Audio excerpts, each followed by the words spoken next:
What is up, Warriors, and welcome back to another video. Starting the day off, as always at the moment, with sunrise walks, although there wasn't much of a sunrise at the moment. But today's video is a slightly different vlog. I wanted to take you through a reflection on 2020, how much progress has been made, and what my plans are for 2021. And also, this is like a bit of a feedback one. I'd love to hear from you guys how your 2020 went, what you got planned for next year. But yeah, before we get into that, you know what you need to do first.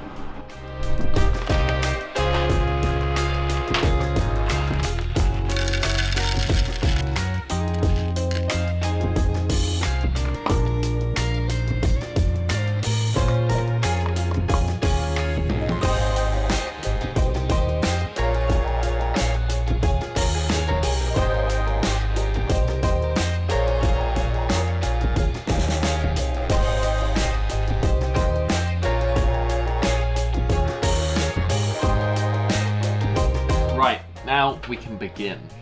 So this has kind of become a yearly thing now, and I think it's a good practice to get into, to take some time to reflect, to assess, and then plan for the future. If you want to check out last year's episode, I created something called the 2020 training checklist, and that was a tiered system of goals of basic, intermediate, advanced, and it gives you some goals to aim for and some checkpoints to tick off to support your aim at achieving whatever it is, handstand or strength related. I'm actually gonna be working on a checklist for flexibility as well. That one's releasing soon. But for the moment, let's talk about the strength stuff. Before I properly jump into this video, let me just address the fact that I'm not gonna be talking about the shit show that was 2020 in general. There's a whole lot of other stuff going on in the world, and times where externally things are pretty crazy and out of your control. I think it's important to focus on the things that you can control, and those things are your health, your well-being, your mental health, all of those sort of things. So that's kind of what I'm going to be talking about today. So let me start by talking you through the goals that I had for 2020. Essentially, I was right in between that intermediate and advanced level when it came to those checklists that I talked about earlier. Those advanced goals were the one-arm chin-up, 3 reps of handstand push-up freestanding, stalder press, straddle planche for 5 seconds, full front lever for 5 seconds, and the 90-degree handstand push-up. I'm also obviously going to add to this the one-arm handstand, and apparently on reflection on watching that video, I also gave myself the goal of achieving the Van Damme splits, which I completely forgot about, so I feel like the progress there is explained with that statement. At the beginning of the year, out of everything on this list, the only 2 things that I could do was the stalder press of just 1 rep and the full front lever.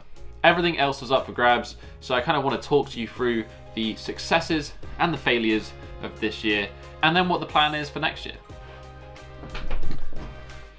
One thing that is for sure is the biggest gains of 2020 has been this plant right here. I looked back at the video and it's like this big, and now it's like twice the size. Little snake plant is on the Capri Sun. So what exactly happened? Before actually I jump into those goals, I want to mention briefly the changes in YouTube, because it has been kind of substantial this year.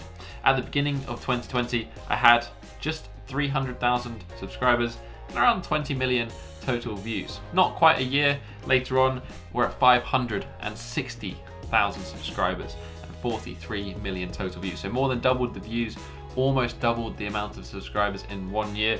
That means I've kind of done the last 4 years worth of growth on this channel in the past year. So it's been pretty crazy. And I just wanted to say a massive thank you to everyone who's decided to subscribe, decided to join along, and ultimately used some of the content that I put out there, because my main focus here is just to try and help people, obviously, to give you some guidance and help you out with your training. As I said, take control of the things that you can take control of, your health, your fitness, your strength, your well-being. So if I've been in any way useful for that, I'm grateful and happy to help, and very grateful for you for being here. Right, let's start with the big one, the one-arm handstand. You guys are probably sick and bored of it. If you want to, there's obviously the whole season, the road to one-arm handstand, which I'll link down below. But essentially, I had the goal of 10 seconds on at least the good arm for 2020. At the beginning of the year, I was kind of getting the odd 3 to 5 second hold here and there, but I actually managed to hit the 10 second, the elusive 10-second hold on April 8th, and basically from that point I kind of went through a bit of a mental barrier and things improved quite well and quite consistently. However, after I had been grinding for like over 2 years at that point for the one-arm handstand, and I had achieved the goal that I set out to achieve, my motivation had kind of just dipped a little bit, and I was fed up of training handstands for like 6 to 8 hours every single week and dedicating so much time. So gradually over this year, the time I've spent training handstands has dipped off, and now I'm maybe doing about 4 sessions per week of about 45 to 60 minutes. So after that 10-second hold, the progress has really been pretty standard, pretty slow, I would say.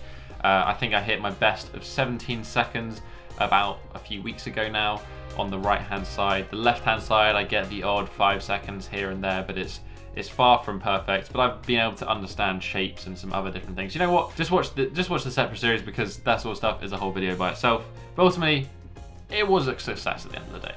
So as I said, this meant that I could focus more on doing strength stuff and mixing up my training a little bit and just adjusting my focus from where it's been for the past 2 years. And one of those was obviously the planche. The planche is one of the original goals that I ever had when it comes to bodyweight training. It's kind of part of the reason that I got into this, and it's always been very elusive, very tough for me to achieve.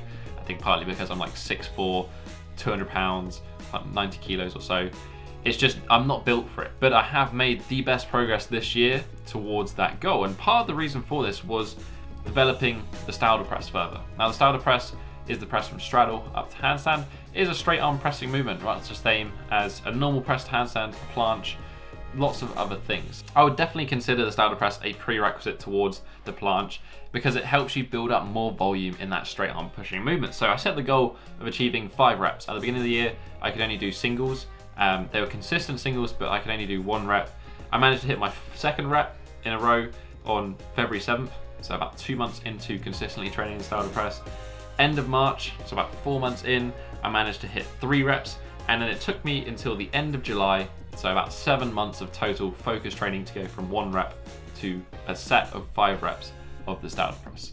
Which, to be honest with you, I'm pretty happy with, and that progress I think is fairly quick. The stalder press has actually been something that I've been pretty strong at. My traps are pretty strong, but certainly that's one of the hardest things about bodyweight training, is going from achieving 1 of something to achieving multiple of something, because unlike weightlifting, we can't just drop the weight, do the same movement at less intensity. We kind of just have to figure out specific ways of how we can accumulate reps. But again, another success.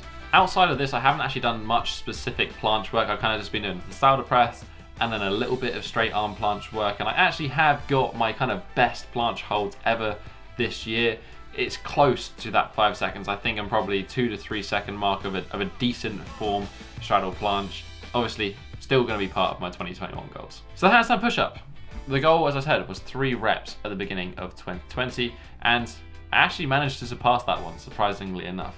The handstand push-up has always been inconsistent to me. I can do reps here and there, but I've never been able to string them together. So all I've done actually for the handstand push-up, I haven't done any real specific work. I've just made sure that every single program this year, I've had some sort of handstand push-up work in. That's been mostly on the wall, to be honest, just doing reps and reps and accumulating more and more volume. And I haven't really tested this up until September this year, when randomly, like 2 hours into a handstand session in Bristol with the guys, I managed to randomly hit 5 reps freestanding. It wasn't the cleanest 5 reps, but it's the first time I've kind of attempted this, and it's nice to see that just keeping consistent with things makes results, basically. I'm sure this has been helped by just being consistent with one-arm handstand, which makes your shoulders stronger, and also the stalder press as well, which again is just about strengthening shoulders and traps. But yeah, again, another example this year of going from 1 of something to multiple of something. It's a hard process to go through, but consistency and volume matters. Related to this is the 90-degree push-up. Again, something I've never been able to do before, and this year I finally managed to get a few reps of them. It took me until about October this year, and I've managed to do straddle 90-degree push-ups, full range of motion all the way to the floor and back up again. And it's not just like the odd single, the inconsistency. I can do singles, and I can do like 8 to 10 of them in a session, which is definitely the most consistent it's been. And the final strength move, the one-arm chin-up. This is the most elusive strength move for me. It's been the one that's been the most inconsistent over the years. I've had it, I've lost it, I've had it, I've lost it. And 2020 is no different. To be honest, the main focus this year was obviously working on the one-arm chin-up, but it was doing it in a way that was focused around being able to do it long term. Out of all the bodyweight movements that I've seen people do and talk to people about achieving, the one arm chin up is definitely the one that causes the most injuries. It's definitely been that in my case as well. So my main focus was to just do weighted heavy chin ups and get strong there first and get absolutely no pain in the elbows whatsoever, and then start doing some one arm chin up stuff. I was progressed to the point of working towards some one arm chin up progressions towards the end of this year, but unfortunately I had a partial subluxation, partial dislocation of my shoulder at the end of November, and that kind of halted everything in its steps. So I'm back to the weighted chin ups, so back to kind of where I was at the beginning of the year. We'll see if 2021 is the year, but for me personally, I'm not keen on injuring myself and sacrificing the work towards everything else I want to achieve just because of this one goal. It's not that big to me. So 2020 has actually been quite a successful year in terms of training. But this is where this sort of stuff is kind of out of context, because a lot of the progress that I've made this year isn't possible without the prior 3 or 4 years of training to build that base, build that foundation, for me to then capitalize on it and realize a lot of those goals, like stringing together handstand push-ups, stalder presses, 90-degree push-ups, all of those sort of things, they're built primarily on those past few years of work. And really this year is just me being in a place where I'm actually strong enough to be able to start working at those moves. But it's not all been progress, it's not all been great. There's definitely been some failures in there as well. So let's talk about those. The actual biggest failure for this year has been flexibility, which is weird because I've actually achieved many of the things that I wanted to achieve when it comes to flexibility 2, maybe 3 years ago, when it comes to like full middle splits, front splits, pancake, bridge, but we don't talk about the bridge. That was kind of the goal of this year, but the shoulder dislocation kind of took care of that one. So because I haven't really had much goals in it, much of it has just been about maintaining, which doesn't take much work at all. It's kind of just there or thereabouts. So I would say that I've taken my level of flexibility for granted a bit and not put in the work this year that I should have done, and subsequently things have definitely got a little bit worse.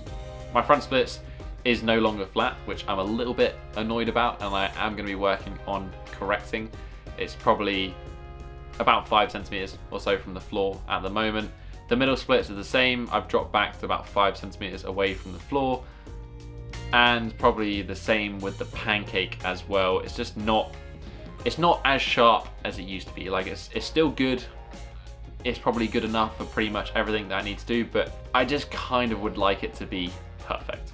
So let's talk about 2021. The goals for 2021, really, they're basically the same as they've been for the past 4 or 5 years. Ultimately, bodyweight training, you've kind of got 4 big goals. You've got planche, the front lever, handstand push-up, the one-arm chin-up, and then that's kind of it from there. But because these goals are so kind of long-term, as I've said, you know, ultimately I've been working to a lot of these for 4, maybe 5 years. It's good to have some form of process goals that you can kind of tick off on the way. And I would encourage you to do the same thing. That's part of the reason that I created that 2020 checklist. It gives you some goals to tick off in between working towards those top end moves. So really for me, for 2020, the main focus is gonna be more towards strength. 2019, 2020 was really the years of the one-arm handstand. That was where pretty much exclusively most of my focus was going. And I've enjoyed going back to some strength training again. I want 2021 to be the year that I finally managed to tick off that 5-second straddle planche. I'm really gonna make a push now. I feel that I've got to the point where I've got the strength, I've got the foundation to really chase after this planche. So I'm gonna make it my mission to make that happen in 2021. I also want to achieve a full 90-degree push-up. So at the moment, as I said, towards the end of the year, I was being able to do straddle. Full is quite a lot heavier. That's also going to help towards my planche goal, so they're going to support each other. And then I'm tentatively going to add in also the one-arm chin-up, but as I said, if that means getting injured and sacrificing lots of things to achieve that goal, I'm not too bothered about going after it. But the strength stuff doesn't just include bodyweight training for me. I've recently been getting into a bit more weightlifting, just for really lower limb training, and it's fun. It's fun. I can't lie, lifting up heavy objects is fun. So I'm kind of setting a subtle goal of achieving 200 kilo deadlift, and also I would love to achieve 140 kilo squat. Both of these would be at roughly a 90 kilo body weight, so the numbers by any means aren't crazy at all. They're not groundbreaking, they're not crazy strong, but they're reasonable. They're a respectable level of strength. I also want to bring back some more flexibility focus to my training, so I definitely want, at minimum, to have front splits, middle splits, and pancake just all completely flat, and also just going for that aesthetic focus of clean lines, good form, not just kind of forcing myself into. I want it to be an easy position to get into. Certainly the middle split, in recent months I've been putting some extra work into that, and it feels low and it feels comfortable even when cold, but the front splits is taking some more time to develop. That hip flexor is just being that much more stubborn. And the final goal is actually very unrelated, but I wanted to share it here anyway, and that is I want to play off scratch as a golfer. If you didn't know already, I play golf. I played golf for years as a kid, and I've kind of taken up in the past 2 or 3 years playing again as an adult. I'm currently playing off what was a 3 handicap at a reasonable course. With the new handicap system that is in place, I'm currently playing off 1. So the goal is to be able to get down to 0 or scratch, and then this means that I can enter the Open qualifiers. The Open's like the biggest competition here in the UK, and it's actually open to everyone. I don't expect to ever get through to anything, but you need to be off that to enter it, and it's like a massive competition. I just think it would be a good challenge, a good experience outside of my normal training. So that's definitely in there. I just wanted to share that with you. And also, as I said at the beginning of this video, I want you to share whatever it is that you're working on with me. Let me know in the comments down below. I'd love to know how your 2020 went. How was your progress? How did it go? What did you make gains on? What did you fail at achieving? And then what are you going to do differently for 2021? What are you going to be working on? Love to hear all of that in the comments down below. I know this video was a little bit of just rambling at the camera, but it's that time of year. If you enjoyed this video, hit that thumbs up button and support the channel. If you don't want to miss out on any more future videos, and if you want to join me for all of the adventures to come, make sure you hit that subscribe button as well. But that's basically been it for this week, guys. I'll catch you in the next episode. Have a strong week, and peace.